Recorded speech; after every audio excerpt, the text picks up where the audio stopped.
Okay, so I have filmed this video about 50 times using an iPad and an Apple Pencil for the first time, and I'm just learning more and more that my writing sucks, which is why I type everything. Excuse me. So I'm trying, hopefully this will be the last time I try to film this and I'll get it right this time. So what I want you to do is, if you look to the right, I've color coded it. So the green is going to represent facts and the blue will represent imaginations. And what I want to do is I want to break down the poem with you, because in the previous slide you made an inference of what you think happening yesterday, happened tomorrow means. So I want to break it down. Now keep in mind, before I do that, when poets create their work, right, they're expressing themselves. So just because I'm saying certain things doesn't mean Aracelis Girmay meant those things, right? I'm making inferences based on my knowledge, based on my experiences to bring meaning to this poem. So sometimes that will line up with the artist, and sometimes it's different. So let's dive in. So what I'm going to do is I'm going to show you how she uses both facts from Henry Dumas's life and history and combines it with imaginations to create this powerful poem. So she starts by saying Henry Dumas, 1934-1968, did not die by a spaceship or flying saucer or outer space at all.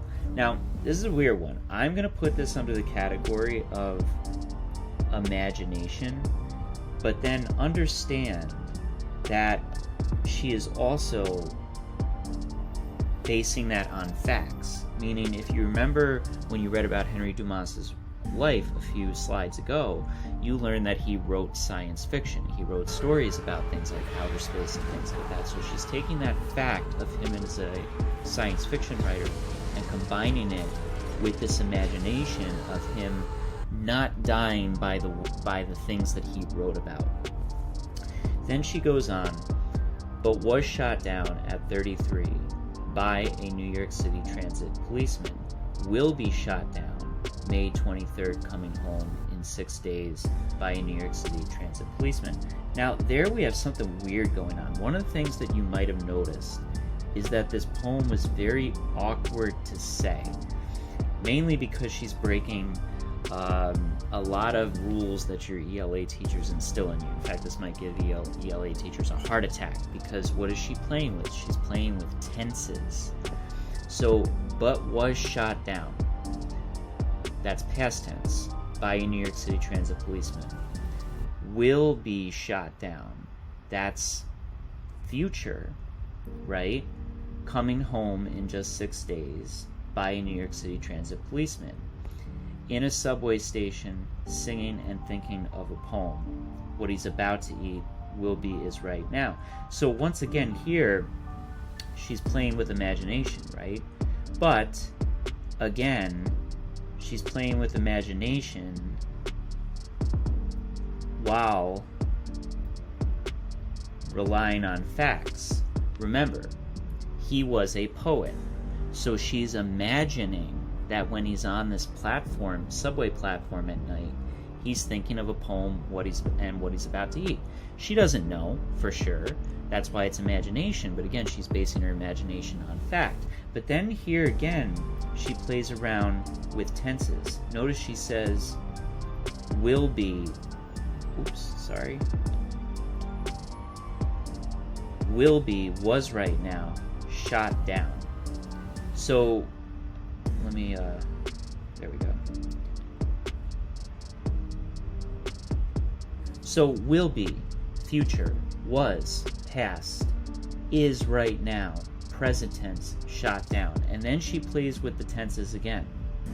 Happening yesterday, happened tomorrow, will happen now. So, happening, present, yesterday, past, happened, past, tomorrow, future, will, future, happen,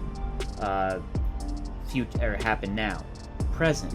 So when you think of, well, why is she playing with tenses like this? It's about time, right?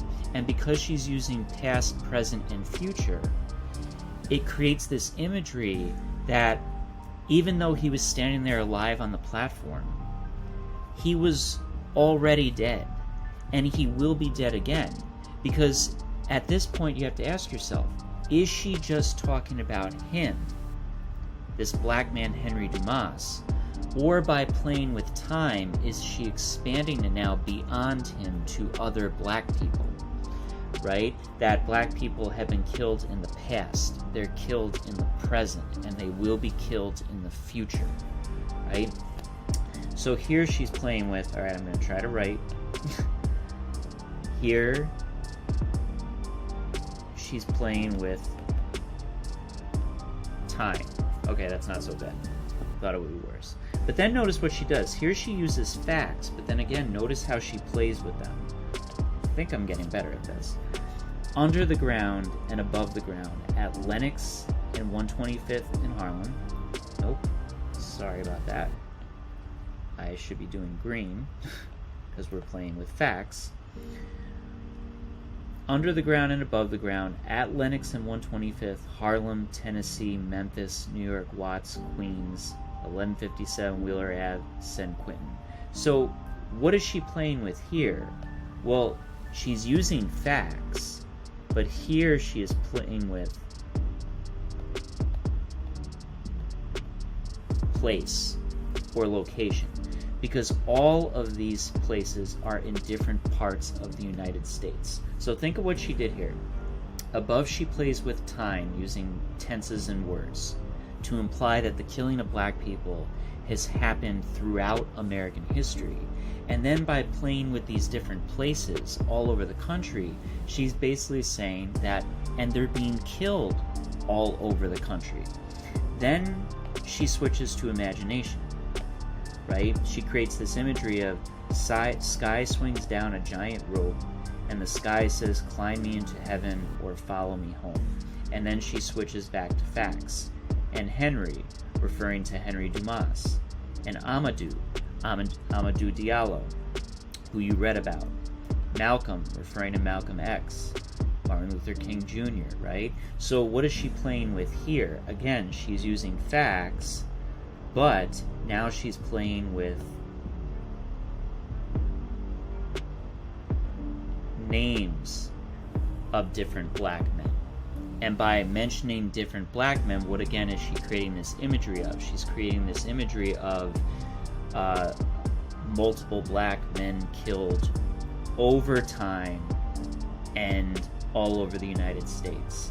And then the way she ends with more imagination, right? She says, and the night hangs over the men and their faces, and the night grows thick above the streets, kind of like a blanket or a tapestry. I swear it is more blue, more black tonight, with the men going up there. So again, it's imagination. She's creating this imagery of all these men just climbing up to heaven. And then it says, bring the children out to see where their uncles are. In other words, like, why should the children look up to the sky? It's to see the ancestors, the ones who came before them, because why do ancestors have value? Well, think back to the Do Now where you looked at those two videos, right? They teach us. Their stories teach us. So when you look at this poem, and what makes it so brilliant is she starts by talking about one man, Henry Dumas, but then by playing with the time,